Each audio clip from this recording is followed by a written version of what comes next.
থেমে থেমে জ্বলে ওঠা হিন্দু মুসলিম সংঘাতের 200 বছরের ইতিহাস, কখনো গুজরাট, কখনো দিল্লি। হিন্দুরা মারছে আর মুসলমানেরা মরছে। বাঁচা মরার এই লড়াইয়ের মধ্য দিয়ে কাটছে ভারত উপমহাদেশের হিন্দু মুসলিম দ্বিজাতীয় সম্পর্ক।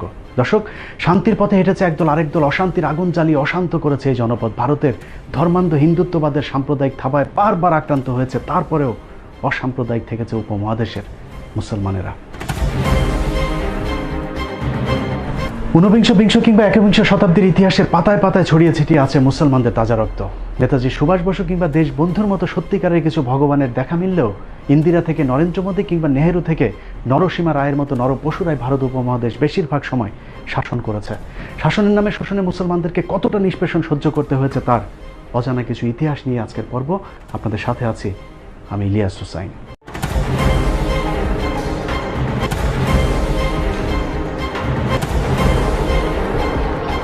হিন্দু শাসকদের শোষণের চিত্র দেখার আগে এক ঝলকে ভারতের মুসলিম শাসনের চিত্রটা একটু দেখে আসা যাক। মোহাম্মদ বিন কাসিম, ইখতিয়ার উদ্দিন, মোহাম্মদ বিন বখতিয়ার খিলজি, কুতুবউদ্দিন আইবেক, মোগল বাদশা বাবর, খান জাহান আলী ছাড়াও যেসব অলিয়া উলিয়াদের হাত ধরে ভারত উপমহাদেশের মুসলিম শাসনের গোড়াপত্তন ঘটেছিল, নাম শুনলেই বোঝা যায় তাদের আগমন ঘটেছিল মধ্যপ্রাচ্য থেকে। আরবের এসব বণিকরা বাণিজ্য করতে আসলেও তাদের কারণেই আমাদের নিকট পূর্বপুরুষদের কুসংস্কারাচ্ছন্ন অন্ধকার অসাম্যের ধর্ম ছেড়ে আজ আমরা শান্তির পথে। আরবের এসব বণিকরা শুধু নিতেই আসেনি, দিয়েও গেছেন দুহাত ভরে। গোটা ভারতের আধুনিক সভ্যতার 700 বছরের মুসলিম শাসন আমলের স্থাপত্য আর ঐতিহ্যের উপর ভর করে দাঁড়িয়ে আছে। জীবন্ত কিংবদন্তি ভারতীয় ইতিহাসবিদ গোলাম মর্তুজার মতে, ইসলামের মহান সাম্য ও শান্তির বাণী আরবদের পোশাক, খাবার, ধর্মীয় রীতিনীতি সবই দারুণভাবে আকৃষ্ট করেছিল এদেশীয় হিন্দু অহিন্দু সহ সব শ্রেণীর মানুষদেরকে। ভারতে মুসলমান আসার আগে কি পরিস্থিতি ছিল এটা একটু জানা দরকার। আমি ঐতিহাসিক হিসাবে বা ইতিহাসবিদ হিসাবে বলতে বাধ্য হচ্ছি, ভারতে মুসলমানরা যখন আসেনি আমরা কাপড় পরতে জানতাম না, আমরা বেশিরভাগ থাকতাম উলঙ্গ। অর্থাৎ টপ র্যাঙ্কের আমাদের যারা ধর্মগুরু ছিলেন তারা ল্যাংটো হয়ে থাকতেন, উলঙ্গ। এবং তারা ল্যাংটো হয়ে শুধু থাকতেন না, ছাই মাখতেন, ভস্য মাখতেন। যদি বলে কেন ভস্য মাখতে, শীতকালে ঠান্ডা লাগতো না? ভস্য মাখলে ঠান্ডা লাগে না, লোমকূপগুলো ভর্তি হয়ে যায়। আজও যদি ভারত আপনি ঘরেন, যে এখনো কিছু পুরো উলঙ্গ সাধু সন্ন্যাসী দেখতে পাবেন না, উত্তর দিন, পুরো উলঙ্গ। উলঙ্গ ভারতের অসভ্য জাতিকে শুধু মুসলমান শাসকেরা সভ্য হতেই শেখায়নি, হিন্দুদের সব বিপদে পরম বন্ধু হয়ে পাশে দাঁড়িয়েছে হাজী শরীয়তুল্লাহ তিতুমির আর দুদু মিয়ারা। ভারতের রাজধানী দিল্লির ইন্ডিয়া গেট।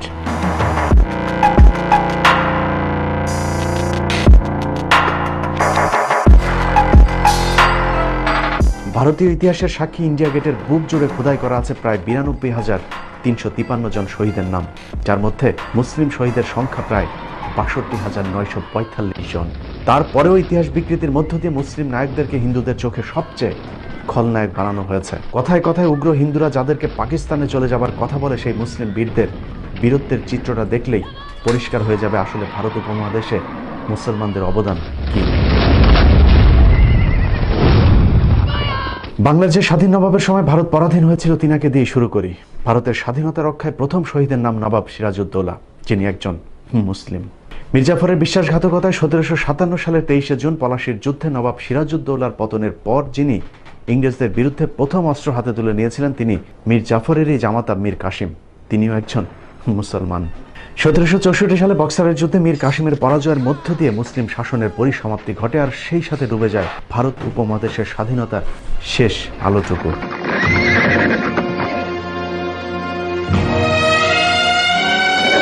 বক্সারের যুদ্ধে নিহত শহীদেরা প্রায় সবাই মুসলিম। এছাড়া সেই যুদ্ধে একাত্মতা ঘোষণা করা গৃহবন্দী হওয়া অযোধ্যা এবং দিল্লির নবাব সুজাউদ্দৌলাও ছিলেন মুসলিম শাসক। এরপরই 1765 সালে ব্রিটিশদের দীর্ঘ প্রতীক্ষিত দেওয়ানির সুবিধা লাভ করার পর শুরু হয় 200 বছরের অত্যাচার আর নির্যাতনে ভরা শাসনের নামে ইংরেজদের শোষণ। জমিদারি সুবিধা পেয়ে হিন্দু জমিদাররা সেই শাসন মেনে নিলেও মুসলিমরা বিদ্রোহ চালিয়ে যেতে থাকে। নবাবী শাসন আমলে মাইনা হিসেবে রাজ্যের সৈনিকদের যেসব লাখেরাজ সম্পত্তি দেওয়া হয়েছিল, ইংরেজরা শুরুতেই সেই সম্পত্তি কেড়ে নেয়, যার ফলে এইসব সৈন্যরা নিঃস্ব ফকির হয়ে যে আন্দোলন শুরু করেছিল তাকে ইতিহাসে বলা হয় ফকির বিদ্রোহ। বাংলার জীবন্ত ইতিহাস শেরে বাংলা বইয়ের 44 পৃষ্ঠায় উল্লেখিত তথ্য অনুযায়ী ফকির বিদ্রোহে মোট 83,000 মুসলিম সৈন্য অংশ নিয়েছিলেন। মুসলিম শাসকদের নামে মাত্র খাজনার পরিবর্তে কোম্পানির অস্বাভাবিক খাজনা বৃদ্ধির ফলে দিশেহারা হয়ে ভারতের কৃষকেরা কৃষক আন্দোলন শুরু করেন। থেমে থেমে 1800 সাল পর্যন্ত চলা তীব্র সেই আন্দোলনের মূল নেতৃত্বে ছিলেন ফকির মজনু শাহ, চেরাগ আলী, মুসা শাহ, শের আলী, যাদের সবাই প্রায় মুসলমান।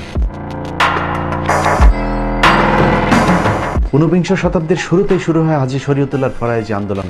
তিনার মৃত্যুর পর তার সুযোগ্য পুত্র হাজী মোহাম্মদ মহসিন ওরফে দুদু মিয়া ফরায়েজি আন্দোলনকে আরও বেগবান করেন। তবে হিন্দু জমিদারদের সহায়তায় ইংরেজদের ব্যাপক দমন পীড়নে সেই আন্দোলনও খুব বেশি দূর যেতে পারেনি। মুসলিম আত্মত্যাগের আরেক বীর শহীদের নাম তিতুমির। 1831 সালের 19 নভেম্বর বারাসাত জেলার নারকেল বাড়িয়ায় ঐতিহাসিক বাঁশের কেল্লায় শহীদ হন তিতুমির সহ তার সঙ্গীরা। তিতুমির শহীদ হওয়ার পর একই সালের মে মাসে শুরু হওয়া ওয়াহাবি আন্দোলনের পরিসমাপ্তি ঘটে বালাকোটে সৈয়দ আহমেদের শহীদ হওয়ার মধ্য দিয়ে। বন্দুকের গুলির কার্তুজে গরু ও শূকরের চর্বি ব্যবহারের প্রতিবাদে 1857 সালের 29 মার্চ সিপাহী বিদ্রোহ শুরু হয়, যার নেতৃত্বে ছিলেন মুঘল বাদশাহ দ্বিতীয় বাহাদুর শাহ। বিদ্রোহের অপরাধে বাহাদুর শাহকে বর্তমান মিয়ানমারের রেঙ্গুনে নির্বাসিত করা হলেও বিদ্রোহ থামেনি, বরং যুদ্ধ আরও বেগবান হয়েছে। অনেক ইতিহাসবিদের মতে 1857 সালের সিপাহী বিদ্রোহ ভারত উপমহাদেশের প্রথম স্বাধীনতা যুদ্ধ। কিন্তু হিন্দু জমিদারদের গাদ্দারির কারণে পরাজিত হতে হয়েছে স্বাধীনতার সেই যুদ্ধেও। হিন্দু জমিদারেরা বিভিন্ন জায়গায় স্বাধীনতাকামী মুসলমানদেরকে ধরে ইংরেজদের হাতে তুলে দেয়। জমিদারদের সহায়তায় তৎকালীন পূর্ব বাংলায় নেতৃত্ব দেওয়া মুসলিম বীর সিপাহী রজব আলীকে তার বাহিনী সহ গণফাঁসি দেওয়া হয়, যার প্রমাণ এখনও ঢাকার বাহাদুর শাহ পার্কে গেলে পাওয়া যাবে। এছাড়া ব্রিটিশ বিরোধী প্রতিটি আন্দোলনে মুসলিমরা সামনে থেকে নেতৃত্ব দিয়েছেন। তারপরেও ভারতের স্বাধীনতার জনক কোনো মুসলমানকে করা হয়নি, বরং সেই উপাধি দেওয়া হয়েছে মহাত্মা গান্ধীকে, যিনি 1916 সাল পর্যন্ত ভারতেই ছিলেন না। আর এখনকার হিন্দু নেতারা তো বলে বেড়াচ্ছেন মুসলমানদের কোনো বাঁচার অধিকারই থাকতে নেই। We know where the Muslim population is large, there's always trouble because the Islamic ideology says so. If Muslims become more than 30%, that country is in danger. সেই সময়ের সিপাহী বিদ্রোহে কত মানুষকে হত্যা করা হয়েছে এবং তারা কারা ছিলেন, তাদের পরিচয় কি, তাদের ধর্মীয় পরিচয় কি, ইতিহাস বলছে যে তাদের মেজর অংশ, তাদের বেশিরভাগ অংশ ছিল মুসলিম। আজকের মুসলমানদেরকে বলা হয় তোমাদের কোনো অবদান নেই। এই বিকৃত ইতিহাস সম্পর্কে দেশবাসীকে সাবধান থাকতে হবে। কখনো কি চিন্তা করেছেন সম্রাট বাবর, শাহজাহান আর আওরঙ্গজেবদের 700 বছরের শাসন আমলের পরেও কেন হঠাৎ করেই মুসলমানদের এত অধপতন হলো, আর কেনই বা হিন্দুদের অস্বাভাবিক এমন উত্থান হলো ভারতবর্ষে? 1757 থেকে 1857, 100 বছর ইংরেজরা মেরেছে, মুসলিমরা মরেছে। আর সুযোগ সন্ধানী হিন্দু ব্রাহ্মণরা পেয়েছে শিক্ষা, চাকরি, আর সেই সাথে মুসলিমদের কাছ থেকে ইংরেজদের কেড়ে নেয়া জমিদারি। ভারতের মহারাষ্ট্র সরকার প্রকাশিত ভারতীয় সংবিধানের জনক বি.আর. ডক্টর আম্বেদকর রচনাবলীর 8ম খণ্ডের 305 নম্বর পৃষ্ঠায় উল্লেখ করা হয়েছে 1812 সাল থেকে 1814 সাল পর্যন্ত ইংরেজরা একটি জরিপ করে দেখেন কাদেরকে এদেশে কুকুরের মতো ব্যবহার করা যাবে। সেই রিপোর্ট অনুযায়ী ব্রাহ্মণদের সবচেয়ে প্রভুভক্ত হিসেবে উল্লেখ করা হয়। রিপোর্টের একটি গুরুত্বপূর্ণ উক্তি ঠিক এই রকম: in most part of the country the Brahmin and the beggar are the synonymous. অর্থাৎ ব্রাহ্মণরা এতটাই তেলবাজ ছিল যে তাদেরকে ভিক্ষুকের সাথে তুলনা করা হয়েছিল। এভাবেই কুকুরের মতো হিন্দুরা ইংরেজ মনিবদের কাছে যেতে থাকে, আর মুসলমানদের সাথে ইংরেজদের বাড়তে থাকে দূরত্ব। কিন্তু ব্যাক টু ব্যাক মুসলিম বিদ্রোহের দিশেহারা ইংরেজরা চিন্তা করলো ভারতের টিকে থাকতে হলে মুসলমানদেরকে শিক্ষা ও চাকরিতে টানতে হবে। লর্ড ম্যাকুলের নেতৃত্বে 1854 সালে একটি শিক্ষা কমিশন গঠন করা হয়। কমিশনের পরামর্শ অনুযায়ী 1858 সালে ব্রিটিশ সম্রাজ্ঞী মহারানী ভিক্টোরিয়া শিক্ষা কমিশনকে হিন্দু মুসলিম সবাইকে সমানভাবে শিক্ষা ও চাকরিতে সুযোগ দেবার আদেশ দেন। মুসলমানদের একাংশ নারীর সে সিদ্ধান্ত মেনে নিলে ভারত উপমহাদেশে শুরু হয় নতুন আরেক অধ্যায়ের।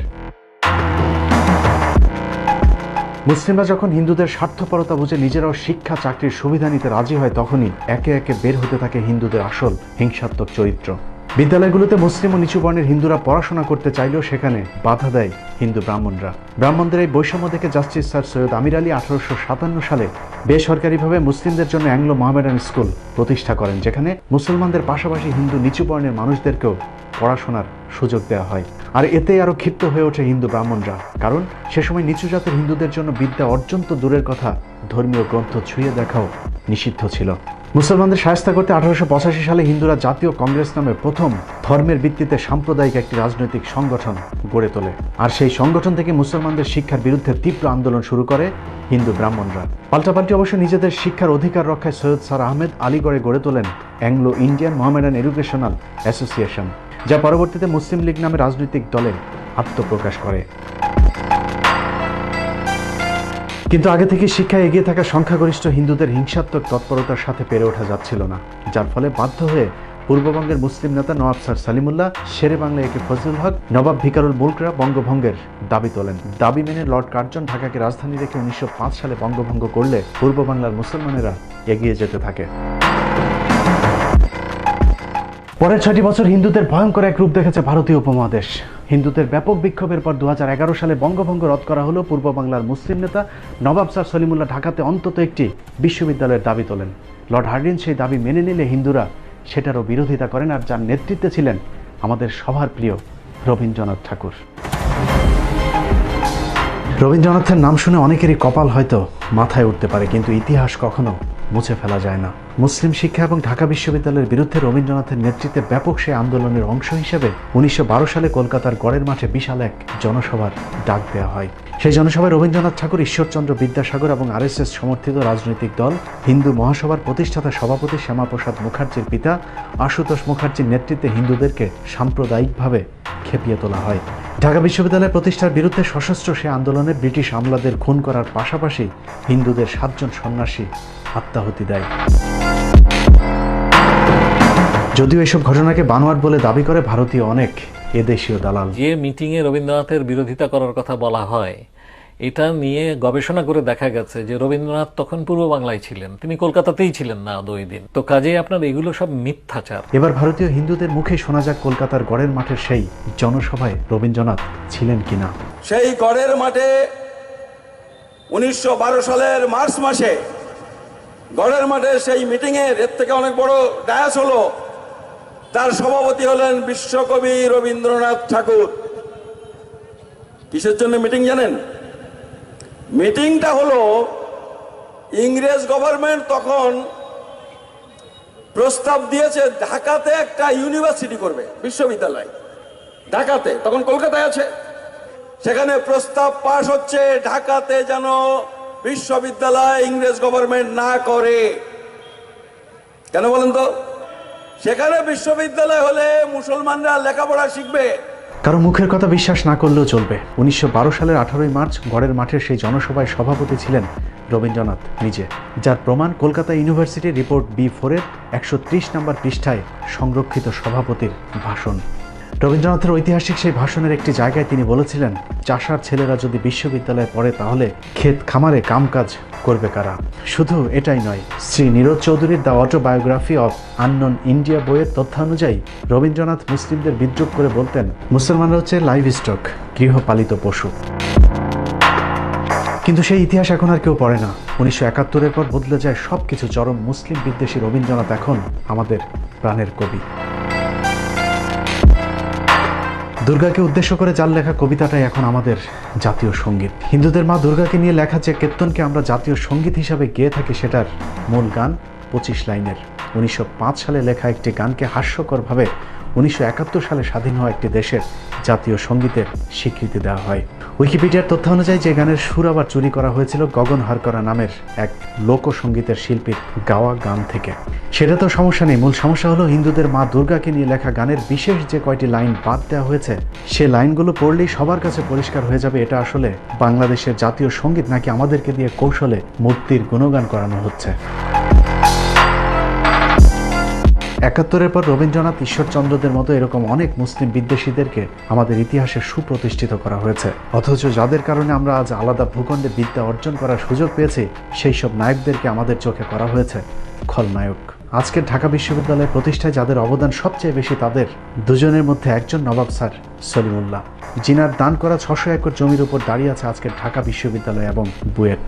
স্যার সলিমুল্লাহর নাম নিভু নিভু করে আমাদের ইতিহাসে জ্বললেও মুছে গেছে আরেক মহামানব মোহাম্মদ আলী জিন্নার নাম। 1971 সালের আগ পর্যন্ত মোহাম্মদ আলী জিন্নার নামে থাকা জিন্না হলটিও এখন বদলে হয়েছে সূর্য সেন হল। অথচ এই সূর্য সেন বঙ্গভঙ্গ এবং ঢাকা বিশ্ববিদ্যালয়ের প্রতিষ্ঠার ঘোর বিরোধী ছিলেন। আর জিন্না হচ্ছে সেই ব্যক্তি যিনি বড় লাটের কাছে হিন্দুদের 18 বার প্রবল আপত্তি সত্ত্বেও ঢাকা বিশ্ববিদ্যালয় বিল আইন পরিষদে পাশ করানোর জন্য ইম্পেরিয়াল লেজিসলেটিভ কাউন্সিলে যুদ্ধ করেছিলেন। ভারতের বিখ্যাত লেখক শৈলেশ কুমার বন্দ্যোপাধ্যায়ের লেখা জিন্না পাকিস্তান নতুন ভাবনা বইয়ের 26 নম্বর পৃষ্ঠার তথ্য অনুযায়ী 1971 খ্রিস্টাব্দে জিন্না ইম্পেরিয়াল লেজিসলেটিভ কাউন্সিলে যে ঐতিহাসিক বক্তৃতা দিয়েছিলেন তার মধ্যে ঢাকা ও পাটনা বিশ্ববিদ্যালয় বিল অন্যতম। জিন্নার সেই বিলের উপর ভিত্তি করে 1921 সালে প্রতিষ্ঠিত হয় প্রাচ্যের অক্সফোর্ড খ্যাত ঢাকা বিশ্ববিদ্যালয়। শুধু ঢাকা বিশ্ববিদ্যালয় নয়, জিন্নার কারণে বাংলাদেশ ও পাকিস্তানের মুসলিমরা আজ আলাদা ভূখণ্ড পেয়েছে। তা না হলে আমাদেরকেও হয়তো কাশ্মীর, হায়দ্রাবাদ কিংবা দিল্লির মুসলমানদের মতো ভাগ্যবরণ করতে হতো। এভাবেই ভারতীয় দালালেরা বাংলাদেশের বুক থেকে একের পর এক দেশপ্রেমিক মুসলমানদের নাম মুছে ফেলার ষড়যন্ত্র করছে। মুক্তিযুদ্ধের বিজয়ের মুহূর্তে ভারতীয় জেনারেল অরোরাকে রাখা হলেও রাখা হয়নি বাংলাদেশের সর্বাধিনায়ক জেনারেল ওসমানী কিংবা কোনো সেক্টর কমান্ডারকে। স্বাধীনতার পর থেকে ভারত বাংলাদেশের উপর দাদাগিরি চালাতে থাকে। ভারতের লুটপাটের যে যখন বাধা দিয়েছে তাকেই গুম করা হয়েছে। 1972 সালের এপ্রিলে ভারতীয় বাহিনী বাংলাদেশ ছেড়ে গেলেও বাংলাদেশকে তারা সব সময় নিয়ন্ত্রণ করেছে। যখন যে রাজনীতিবিদ তাদের বিপক্ষে কাজ করেছে তাকেই করুণভাবে হত্যা করা হয়েছে। অভিযোগ আছে বঙ্গবন্ধু হত্যাকাণ্ড ভারতের পরোক্ষ মদত ছিল। যুদ্ধের পর বাংলাদেশের উপর ভারতের একক আধিপত্য মেনে না নেওয়া, বিভিন্ন দেশ থেকে আসা ত্রাণের হিসাব চাওয়া, এপ্রিলের মধ্যে ভারতীয় সেনাবাহিনীকে বাংলাদেশ ছাড়তে বাধ্য করা এবং ভুট্টোকে রাষ্ট্রীয় অতিথি হিসেবে বাংলাদেশে আনা সহ বেশ কয়েকটি বিষয়ে শেখ মুজিবের সাথে ভারতের সম্পর্কের টানাপোড়েন হয়। যে কারণে 15 আগস্টের সেনা বিদ্রোহের বিষয়টি ভারতীয় হাইকমিশন দিল্লিকে জানালেও মুজিবকে কেউই অবগত করেনি। অন্যদিকে কূটনৈতিকভাবে বাংলাদেশকে অনন্য উচ্চতায় নিয়ে যাওয়া বাংলাদেশের ইতিহাসের সবচেয়ে জনপ্রিয় রাষ্ট্রনায়ক জিয়াউর রহমানকে হত্যা করা ভারতের জন্য বাধ্যতামূলক হয়ে ওঠে। কারণ দেশের ব্যাপক উন্নয়ন এবং ভারতকে টপকে শহীদ জিয়াউর রহমানের বিশ্ব নেতা হয়ে ওঠা ভারতের জন্য ছিল চক্ষুশূল। যে কারণে শহীদ প্রেসিডেন্ট জিয়াউর রহমান হত্যাকাণ্ডে ভারতের সরাসরি জড়িত থাকার জোর গুঞ্জন রয়েছে। একই ভাগ্যবরণ করতে হয়েছে জামাত ইসলামীকে। 1971 থেকে আজ পর্যন্ত ধারাবাহিকভাবে ভারত বিরোধিতায় কাল হয়ে দাঁড়িয়েছে দলটির। যে কারণে জামায়াতের সিনিয়র নেতাদের পাশাপাশি মাওলানা দেলোয়ার হোসেন সাইদি এবং শহীদ কাদের মোল্লাকেও ফাঁসানো হয়েছে। অথচ 71 সালে শহীদ কাদের মোল্লা বিশ্ববিদ্যালয়ের প্রথম শ্রেণীর একজন শিক্ষার্থী। তার মতো সরল লোক আর ভালো লোক খুব এই পৃথিবীতে কমই আছে। এছাড়াও বিএনপি নেতা ইলিয়াস আলী, সালাউদ্দিন আহমেদ সহ অসংখ্য রাজনৈতিক নেতাদেরকে ভারত তাদের স্বার্থে গুণ করেছে। শুধু রাজনৈতিক নেতা নয়, সেনাবাহিনীর দেশপ্রেমিক অফিসারদেরকেও পিলখানায় কথিত বিদ্রোহের নামে পরিকল্পিতভাবে হত্যা করা হয়েছে। সেনাবাহিনীর যেসব অফিসাররা সেই হত্যাকাণ্ডের বিচার চেয়েছেন তাদেরকেও গুম কিংবা চাকরিচ্যুত করে দেশান্তরী করা হয়েছে। যেহেতু এই 25শে ফেব্রুয়ারি 2009 সালের আমি একজন উইটনেস, তো অনেকদিন চুপ ছিলাম এবং নিশ্চুপ থেকে হঠাৎ করে মনে হলো যে আসলে একটা মোরাল রেসপন্সিবিলিটি আছে, যে কিছু বলা দরকার।